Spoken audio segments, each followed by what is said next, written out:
baca geura dina kitab Taurat, baca geura dina kitab Injil. Teu dititah mangeranan ka Isa mah nabi. Teu dititah mangeranan ka pendeta, eta mah sakadar penerus Nabi Isa. Teu dititah ke paus, nya mah hanya melanjutkan. Lamun dibaca Injil nu asli, Tritunggal eta mah hasil konsili. Anu aya ge pangeran teh ilah.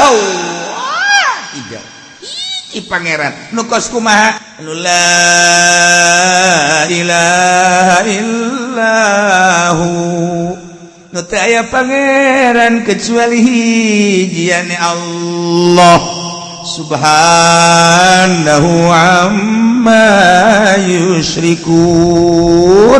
Maha suci Allah, dibersihkan ku Gusti Allah tina pangeran-pangeran anu disekutukeun, anu dimusikeun ku kaum Yahudi jeung kaum Nasrani.